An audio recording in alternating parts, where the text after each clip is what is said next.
para poder atender os irmãos, bem bacaninha mesmo. Mas, por enquanto, vamos assim e vamos orar para que Deus melhore essa nossa condição. Amados, vamos para a palavra do Senhor. Você quer que Deus fale ao teu coração nesta manhã? Diga só assim, amém. Aonde você está, diga amém. Pronto, Deus vai falar contigo nesta manhã. Então, diz assim a palavra do Senhor em Mateus, capítulo 10 de Mateus, a partir do versículo 34. O Senhor Jesus Cristo, ministrando, ele disse assim: Não cuideis que vim trazer a paz à terra. Não vim trazer paz, mas espada. Porque eu vim pôr em dissensão o homem contra seu pai, e a filha contra sua mãe, e a nora contra sua sogra. E assim os inimigos do homem serão os seus familiares.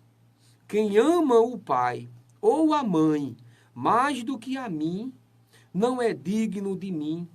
E quem ama o filho ou a filha mais do que a mim, não é digno de mim. Querido, só até aqui para a gente refletir, porque senão vai dar muito pano para as mangas, não é verdade? Nós temos sido abordados ultimamente, quero crer que há mais de 20 anos que estamos sendo abordados com um discurso de um evangelho muito distante do Cristo. Nós temos visto que o evangelho toda a vida foi pregado cristocentricamente, ou seja, Cristo sempre foi o centro da pregação do evangelho. Mas isso tem levado muitos a crer no evangelho e tem causado um enchimento em muitas igrejas, ao ponto de algumas terem condições de chegarem às mídias, às redes sociais e principalmente na televisão, que era o ponto aonde muitos queriam chegar. Né? Não é que querem hoje, mas que queriam no passado chegar. Porque era o maior veículo de comunicação de massa que se tinha, que era a televisão. Com o advento da internet, ficou muito mais barato pregar o evangelho. No entanto, eu não posso, por exemplo, fazer grandes apelos aqui para você, financeiro, para justificar que eu preciso disso para pagar a conta da internet. Não. Então eu posso pregar o evangelho o dia todinho, a minha taxa de internet vai ser a mesma. Muitos querem estar na televisão, porque na televisão é muito caro, e eles podem dizer assim: faça um depósito de X, faça um depósito de não sei quanto, compre isso, compre aquilo outro, fica fazendo toda essa merchandising na televisão para justificar aquela grande despesa que se tem, que a gente sabe que tem essa despesa.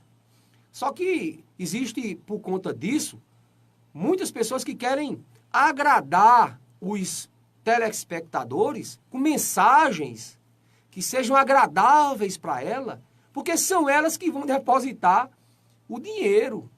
Então, se eu disser uma palavra muito contundente, muito forte, muito dura para aquelas pessoas, eu não vou ter audiência. Se eu não vou ter audiência, as pessoas também não vão contribuir. Se não contribuir, eu não posso bancar o programa. Se eu não posso bancar o programa, fecha. Quantos pastores não tentaram um programa na televisão, começa um mês, dois, aí começa a chorar, se não aparecer dinheiro, corta, porque a televisão não quer saber que vai esperar cair do céu, não. A televisão quer o dinheiro todo mês. Não é isso? Então, muitos por aí afora, no afã de agradar um bom número de pessoas, eles têm moldado ou amoldado o seu discurso pseudo-evangelho ao coração do homem, no sentido de agradá-lo, no sentido de trazer conforto para quem ouve, no sentido de que as pessoas, ao ouvir um pastor pregando, seja sempre uma palavra de bênção. Eis, meu querido, que eu te digo que a chave da tua casa vai sair, alguém vai entregar a chave da tua casa, aquele documento está sendo assinado, e tantas outras mensagens que vão massagear o ego, o desejo das pessoas, trazendo esse conforto absoluto, As pessoas ficam, como esse programa é bom, porque toda vez que eu escuto, é só palavra boa, é só coisa gostosa. E nisso muitos homens têm sido ovacionados, né? Amados, queridos.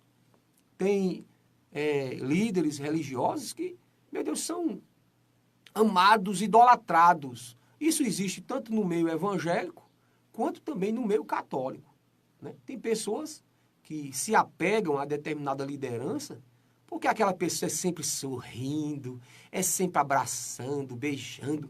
As palavras são só palavras de bênção. Oh, como é bom uma pessoa assim, toda hora, né?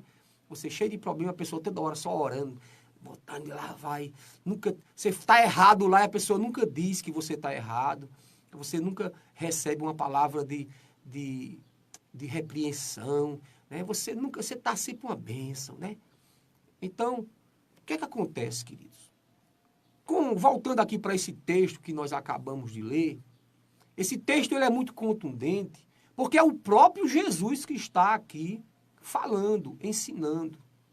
E ele diz aqui algo que incomoda e que nos faz pensar. Ele diz, não cuideis que eu vim trazer a paz à terra. Meu Deus, Jesus dizendo isso, o príncipe da paz, dizendo que não vem trazer a paz, isto é, no mínimo, uma contradição.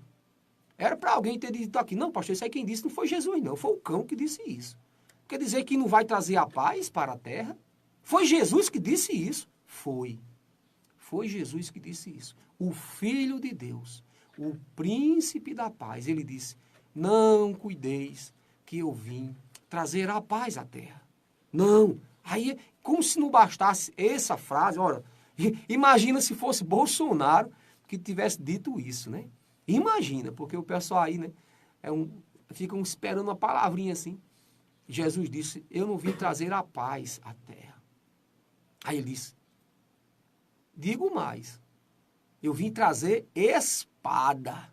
Eita, meu irmão. Então aí já ficou pior. Ele não veio trazer paz. Ele disse, olha o que eu vim trazer, espada. Eita. Agora, veja só aonde vai, inclusive, as consequências dessa espada. Ele disse, olha, vai acontecer que...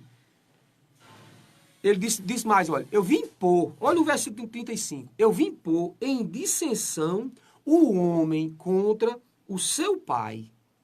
Veja só, o homem contra o seu pai, o filho contra o pai, a filha contra sua mãe, a nora contra sua sogra. Olha o tanto de dissensão familiar que Jesus diz que vai estar trazendo. E aí ele diz no 36, e assim os inimigos do homem serão os seus familiares. Olha só o que é que Jesus está colocando aqui, que na prática vai acontecer. Quero abrir um parênteses aqui para registrar nossa querida Corrinha Medeiros, que está mandando um bom dia para todos. Bom dia para você também, Corrinha. Um cheiro no teu coração. Então ele diz no versículo 37, quem ama o pai ou a mãe mais do que a mim não é digno de mim. Agora vamos juntar tudo isso, entender o que é que Jesus está dizendo. Queridos, isso que aparentemente parece uma coisa muito ruim, isso é um ato profético do Senhor. O Senhor está profetizando algo muito positivo para a humanidade. Sabe o que é que profeticamente Jesus está dizendo aqui? Que a sua mensagem, a mensagem do evangelho genuíno, a mensagem do evangelho de Cristo, o qual ele vai passar esta missão posteriormente para a igreja, anunciar a toda criatura. Jesus está dizendo profeticamente aqui que o evangelho dele, como diz lá no evangelho de Marcos, no capítulo 1, no versículo 1, o evangelho de Jesus Cristo, ou seja, o evangelho dele vai encontrar corações. Jesus está dizendo profeticamente aqui, pessoas darão crédito ao meu evangelho. Jesus está dizendo aqui, pessoas vão aceitar o meu evangelho. E ele está dizendo, sabe a prova disso? É que vai ocorrer tudo isso dentro das casas. Pessoas alcançarão a sua fé através de Cristo e pelo Evangelho de Cristo, chegarão dentro de suas casas e vão encontrar lá o quê? Uma família que já tem uma conexão com algum rito, com algum tipo de religião, com alguma prática religiosa ou até com alguma prática agnóstica. Então, essa pessoa ela é alcançada pelo Evangelho, ela crê no Evangelho, ela aceita o Cristo que o Evangelho prega e, convicto disso, quando ele chega em casa, ele lança aquela fé para os seus familiares, mas o que é que vai ocorrer ali? Dissensão, diz o Senhor Jesus. E quando o Senhor Jesus está dizendo isso, não é que isso fosse o objetivo, não. O objetivo não é esse. O objetivo está lá em João capítulo 3, versículo 16. Por uma questão de amor, por uma razão lógica do imensurável amor de Deus por cada um de nós, ele envia Jesus, Deus envia Jesus, para que nós creiamos nele. Então Jesus vem para dar um discurso, esse discurso é o Evangelho, e aqueles que creem neste Evangelho terão como recompensa a vida eterna.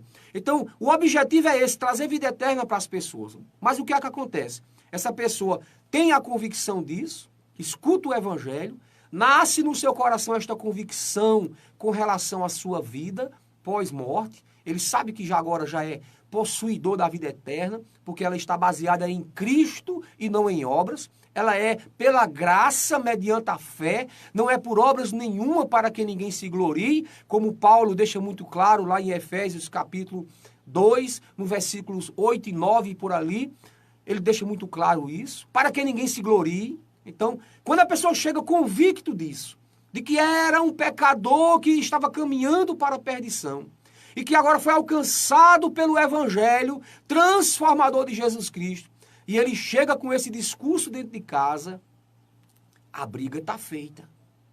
Porque aí a mãe diz, e o pai diz, você ficou louco, você ficou doido, fizeram lavagem cerebral na sua cabeça. Lavagem cerebral só podia ser na cabeça, né? Fizeram lavagem cerebral em você. Você enlouqueceu, meu filho.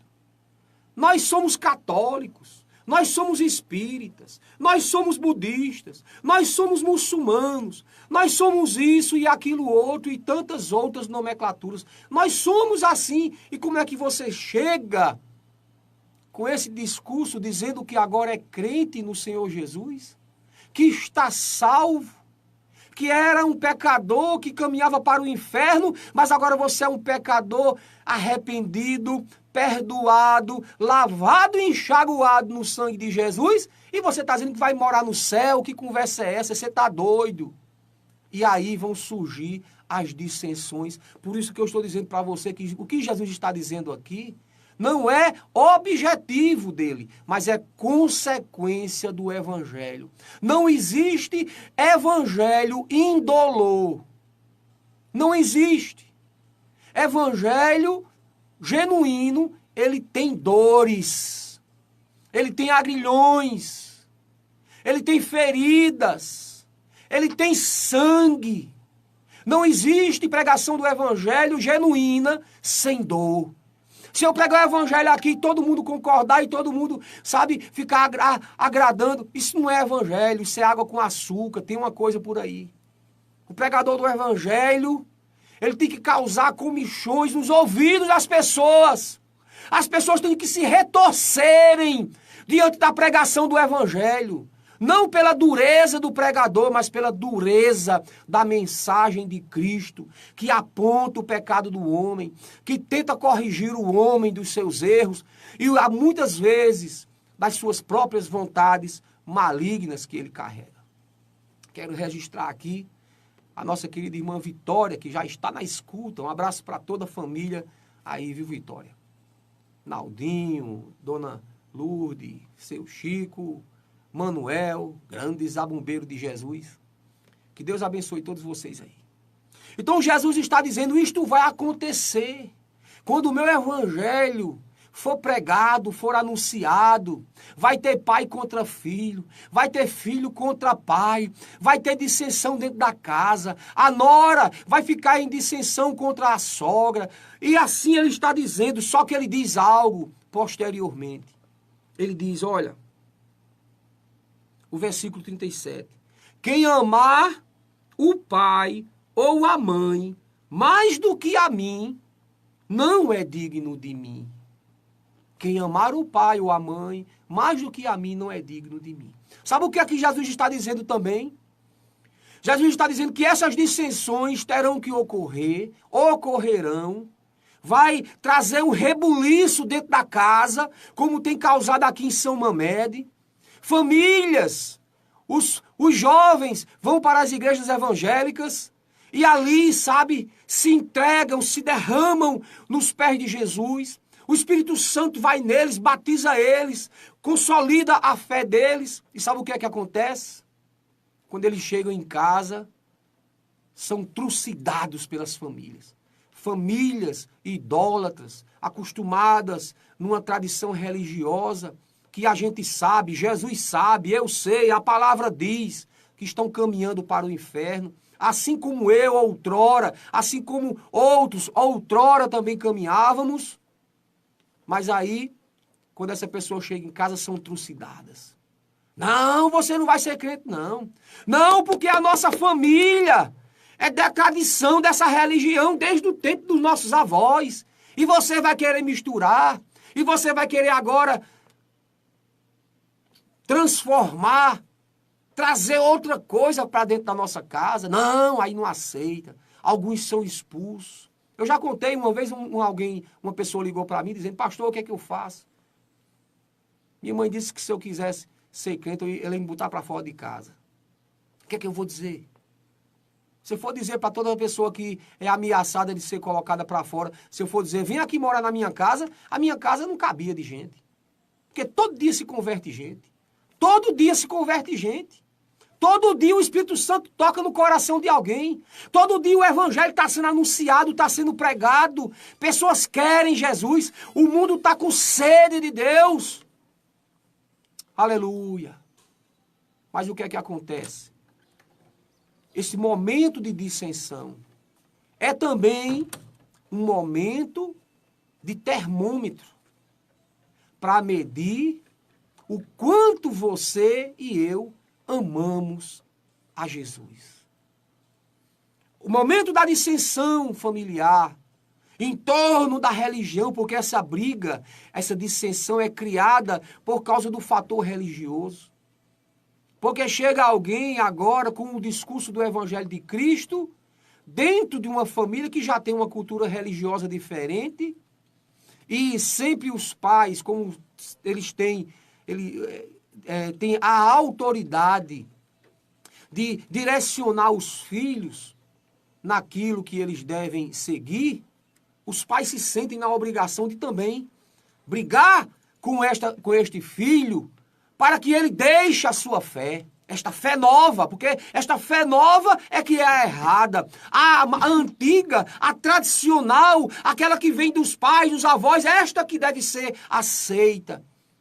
E aí cria-se aquela dissensão. Mas é exatamente neste ambiente de dissensão que Jesus libera um termômetro espiritual.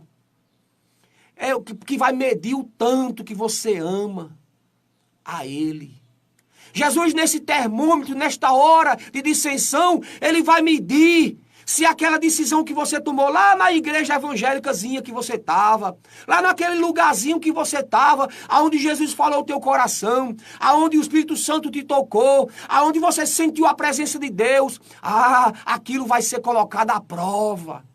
E lá dentro da sua casa, naquele momento de dissensão, você vai provar para Deus se você realmente tomou aquela decisão por amor a Deus ou foi apenas uma emoção do momento.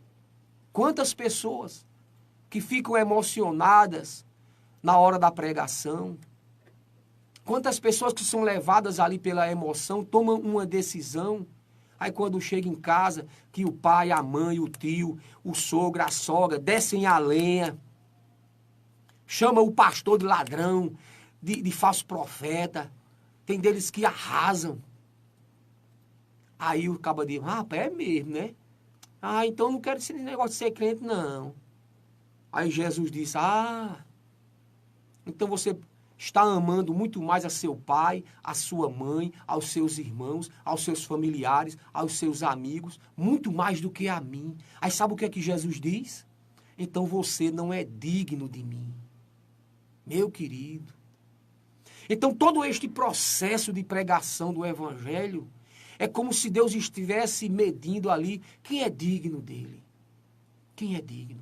Queridos, precisamos prestar atenção ao discurso que os pregadores estão pregando e atentar, eu quero até dizer, cuidadosamente para o fato de que Jesus fala através do pregador. E fala para que você se posicione. A pregação do evangelho não é um remédio contra a depressão. A pregação do evangelho não é um sucozinho de uva, um vinhozinho para lhe alegrar, não. Não é um diazepamzinho para acalmar seus nervos, não. A pregação do evangelho, ela é uma espada que vai fazer um corte, um incômodo em você. Que é preciso que ela entre lá nas medulas, lá na divisão da alma e do espírito, lá dentro de você que lhe incomode.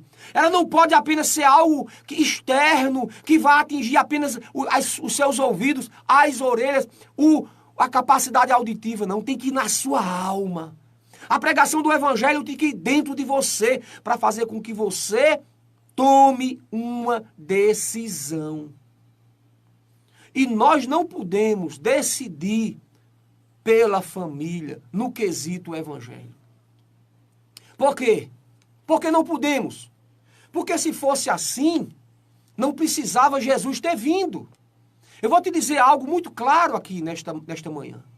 Quando Jesus veio, há mais de 2000 anos atrás, já tinha religião. Toda a humanidade já estava inserida dentro de um contexto religioso. Então, se fosse apenas uma decisão dos pais terem uma religião e os filhos se unirem às religiões de seus pais, não precisava haver mudança nenhuma. Ficava do jeito que está. Para que Jesus veio? Para que Deus nos amou tanto e enviou Jesus? Enviou para dizer que essa metodologia religiosa ela não poderia cumprir o propósito de nos levar a Deus. Porque nós só seríamos levados a Deus por Cristo. Por isso que Jesus vem lá em João capítulo 14, lá no versículo 6, ele diz, eu sou o caminho, eu sou a verdade, eu sou a vida. Quando ele diz isso, ele está fazendo uma crítica ao sistema religioso humano. Que muitas das religiões, se não todas, afirmam que é verdadeiro o seu discurso, os seus dogmas, suas tradições.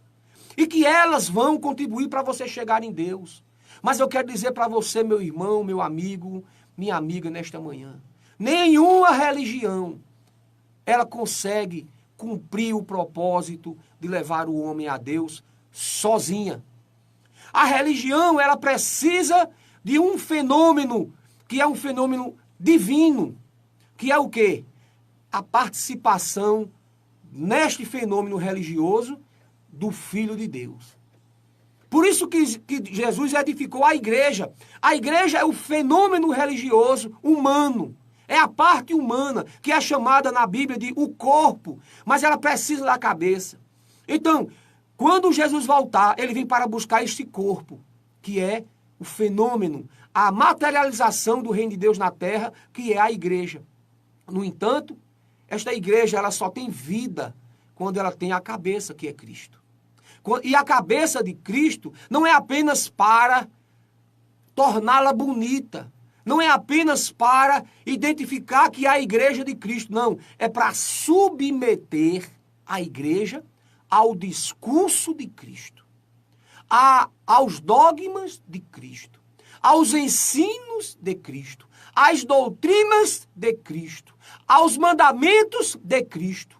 É a fonte, é lá em cima. E ele derrama esta água, esta palavra, e vai até embaixo. E todos abaixo de Cristo precisam submeter-se ao seu discurso. Por isso que nenhuma religião cumpre isso, se ela não tiver Cristo. Por isso que Cristo vem dizer, eu sou a porta. Eu sou o caminho. Eu sou a verdade. Eu sou a vida. E nesse modo de trazer estas metáforas do eu sou no Novo Testamento, o próprio Jesus está dizendo a sua divindade, ele está declarando a sua divindade, ele está declarando que ele é o único Deus verdadeiro também. Se você for verificar no Velho Testamento, o próprio Moisés chegou conversando com Deus e disse, a quem? Eu vou dizer que quem me enviou? Diga o seu nome, Deus, para eu poder avisar para eles, informar para as pessoas qual foi o Deus que me enviou. Porque Moisés sabia da cultura religiosa em torno das cidades daquela época. E alguém que chegasse em nome de um Deus teria que dizer o nome do Deus. E aí Deus vai dizer para Moisés, diga que o eu sou te enviou. Eu sou te enviou. Meu querido, isso é muito forte. Isso é forte demais nesta manhã. Jesus vai dizer, eu sou. E repete inúmeras vezes dentro do Novo Testamento, testificando mais uma vez a sua divindade.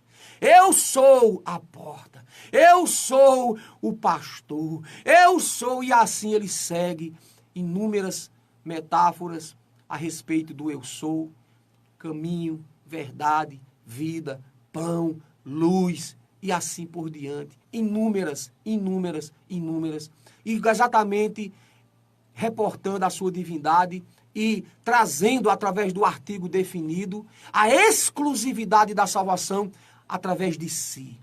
Por isso que Paulo vai dizer, este é o único, artigo definido, o único, não é um mediador, mas o único mediador. Não existe outro mecanismo humano que se possa fazer para chegar em Deus. E essa coisa do homem tentar manipular ou fazer algo para chegar em Deus através dos seus esforços, através da sua força, da sua habilidade, da sua inteligência, isso é coisa antiga. Desde, se nós formos olhar, lembrar os textos antigos, lembra-se da Torre de Babel? Fazer-se uma elevação, fazer-se uma torre que pudesse chegar até nos céus. Porque os homens queriam, na verdade, chegar em Deus. Sempre foi assim, através do seu instrumento, criado por ele mesmo, desenvolvido por ele mesmo. Isso aqui é fruto da minha tecnologia. Chegamos em Deus, mas a glória é minha. Fui eu que fiz. A minha religião foi fundamentada em coisas aqui. A minha inteligência deliberou tais ensinos e tal, para trazer glória para A, B, C, D. Mas Jesus vem para quebrar todo este sentimento de glória humana, para que não haja glória nenhuma na salvação, para que todos aqueles que chegarem lá, salvos em Cristo Jesus, começando de Maria, mulher digna, honrada, serva fiel, nem ela vai poder chegar lá e dizer que foi salva porque não tinha pecado.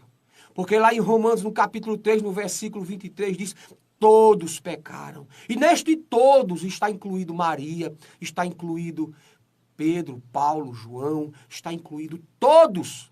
Mahatma Gandhi, que viveu, Buda, que viveu, Maomé, e assim todos pecaram, destituídos estão da glória de Deus. É necessário que o homem aceite Jesus Cristo, para que realmente ele seja reconectado com Deus. Temos alguém na linha aqui, eu vou atender para ver. Programa Vencendo com Cristo. Bom dia. Bom dia. Você é Renan? Sou não. Renan não trabalha mais aí, não? Saiu? Trabalha não, saiu. Deus te abençoe, viu? Tem alguém procurando outra pessoa, não está aqui. Que Deus abençoe você, meu querido. Tá vendo que coisa boa? Que coisa boa é a pregação do evangelho, genuíno. O nosso querido irmão Kennedy Newton está dizendo assim, Deus é misericordioso, pois ele abençoa os novos convertidos. É um amor maravilhoso, uma transformação que vem de forma única, não pela vontade humana, e sim pela promessa de Jesus Cristo. Perfeitamente, perfeitamente, concordo perfeitamente. A conversão é algo muito pessoal. E ela acontece exatamente quando a pessoa é tocada pelo Evangelho de Jesus. Por isso que isto é tão certo que Jesus manda.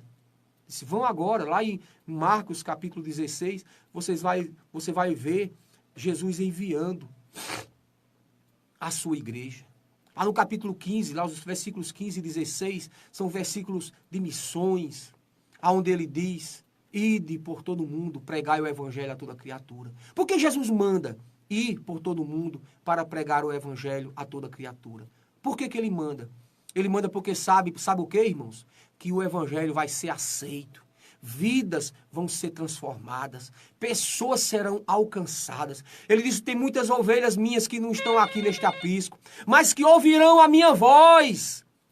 E como é que eles vão ouvir a voz de Jesus se Jesus está na glória, se Jesus ressuscitou e voltou para o Pai? Como é que as pessoas vão ouvir a voz de Jesus? Sabe como? Através da igreja, através de mim e de você.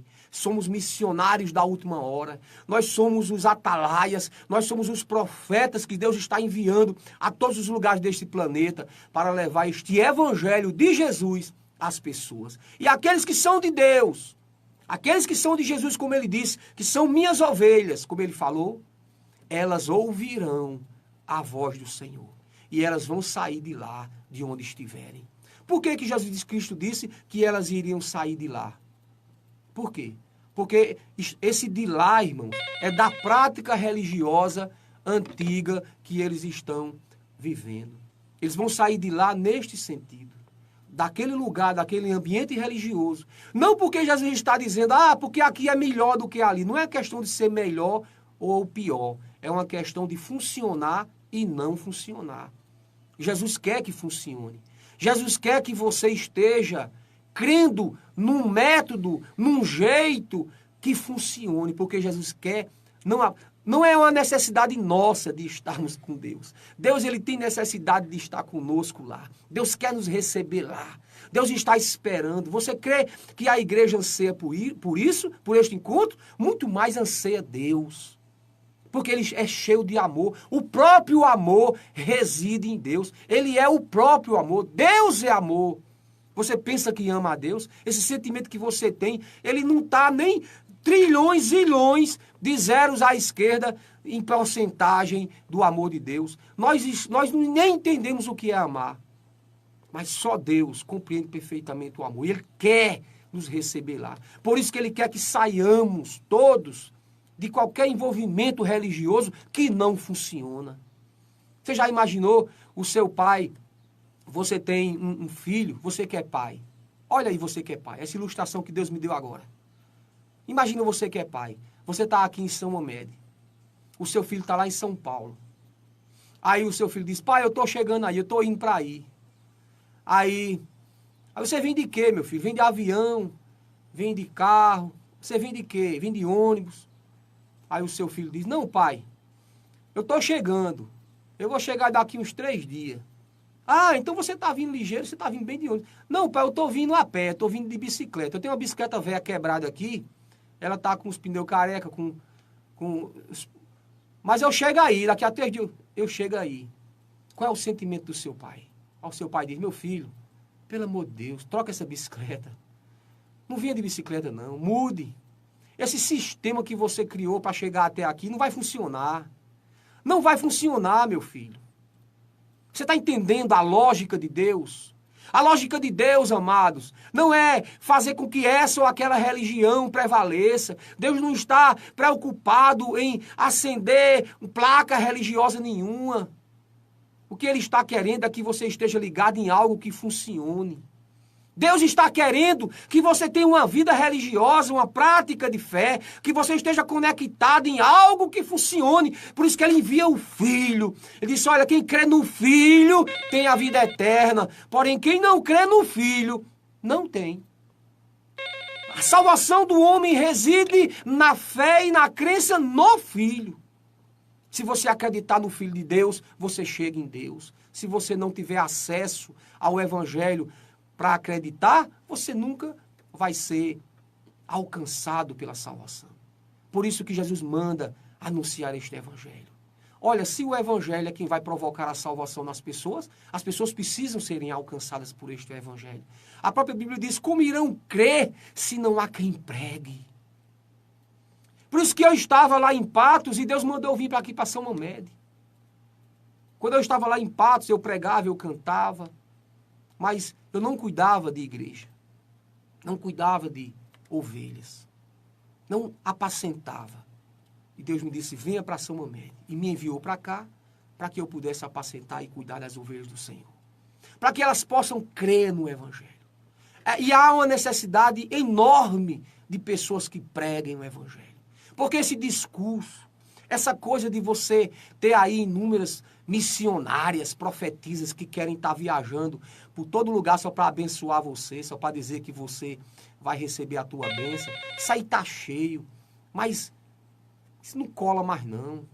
Isso não cola mais não. As pessoas estão com sede de Deus. As pessoas querem realmente dormir à noite com a certeza de que se morrer, elas vão estar com Deus, salvas. Essa coisa do materialismo que tem enraizado dentro das igrejas evangélicas, isso está caindo por terra. Esse crescimento, esse encharco que teve as igrejas evangélicas nos últimos 20 anos, aumentados a partir apenas das necessidades primeiras dos homens e não da sua necessidade mais profunda, que é a salvação, isso está sendo nivelado pouco a pouco, porque com o advento da internet, agora que eu, o pastor Roberto, posso estar dando a minha parcela de contribuição e tantos outros, milhares de pastores, homens de Deus, mulheres de Deus por aí afora, estão também batendo nesta tecla, muitos irmãos por aí afora estão sendo lapidados. Estão aprendendo, estão entendendo que não basta apenas correr para Jesus para resolver um problema ali corriqueiro, um problema temporal. Precisamos resolver o nosso problema principal com Deus, que é o da nossa salvação. Por isso que o Evangelho precisa ser o de Cristo. O Evangelho que é espada, o Evangelho que traz dissensão dentro do lar, que bota as cabeças para pensarem, para discutirem em torno do que é essencial, para fazer o homem ser provocado, ser desafiado a tomar uma decisão, para provocar o homem a dizer o tanto que ele ama Jesus. Muito mais do que qualquer outra coisa. Porque eu amo meu pai, eu amo minha mãe, eu amo todos. Mas se todos estes quiserem me afastar de Cristo, eles têm que ficarem lá até poderem amadurecer e eu tenho que seguir o meu caminho. Quando Pedro foi impactado e os outros demais irmãos foram chamados para serem pescadores de homens, eles tinham suas famílias, eles tinham as suas famílias, eles tinham os seus laços familiares. Mas eles não olharam para trás. Evangelho é não olhar para trás, é olhar para frente, para o alvo. Qual é o seu alvo? Qual é o seu objetivo? Você quer apenas uma casa própria? Você quer apenas resolver esse problema de saúde? Tu pode ser curado agora, mas tu vai morrer do mesmo jeito. Ah, Deus ressuscitou Lázaro. Ressuscitou, mas ele morreu depois. E fedeu do mesmo jeito. Ainda foi pior que fedeu 2 vezes. Fedeu na primeira e fedeu na segunda. Ah, mas teve choro e depois tornou-se alegria. Mas depois teve choro de novo. Depois Lázaro morreu de novo. Depois Marta e Maria choraram de novo. Depois todo mundo chorou de novo. Depois foi para a sepultura de novo. Meu irmão, ninguém nos livra da morte deste corpo. Por isso que Jesus falou com Nicodemos e trouxe uma palavra contundente para Nicodemos. Nicodemos, resolva logo tua situação. Tu quer ficar só aqui ou tu quer entrar no reino de Deus? Tu quer estar aqui só envolvido na religiosidade ou tu quer ver o reino de Deus? Se tu quiser ver o reino de Deus, se tu quiser entrar no reino de Deus, tu tem que nascer de novo. Tu tem que nascer de novo. E só existe um jeito da gente nascer de novo. É quando a gente morre. E para poder morrer, Nós precisamos da espada do Evangelho que chega através de Cristo, que nos mata, sabe? Agora não nos mata no corpo, mas nos mata espiritualmente, nos mata como seres humanos pecadores, destituídos da glória de Deus, e ali nascemos de novo, para uma novidade de vida, para sermos novas criaturas, para estarmos de pé diante de Deus. Porque você pode até estar caído diante dos homens, mas o que importa é você estar de pé diante de Deus. O que é que tu quer de Jesus nesta manhã? Está chegando os momentos finais da nossa programação e eu quero que você pense sobre o Evangelho de Jesus. O Evangelho de Jesus não é uma música agradável que você põe para dormir. É uma palavra contundente que chega aos seus ouvidos para te desafiar a tomar uma decisão. E a sua decisão tem que ser em favor de Cristo. Prove que você ama a Deus. Prove que você ama a Jesus, recebendo o Evangelho dele, vivendo pautado pelo Evangelho dele e dedicando sua vida em prol da proclamação deste Evangelho. Que Deus te abençoe, que Deus te guarde, que Deus te dê uma ótima semana. Renova o convite para você estar conosco na nossa semana de oração. Venha receber de Deus, venha semear no coração de Deus as tuas lágrimas, as tuas súplicas, em nome de Jesus. Fiquem todos na paz do Senhor. Tchau, tchau, povo de Deus!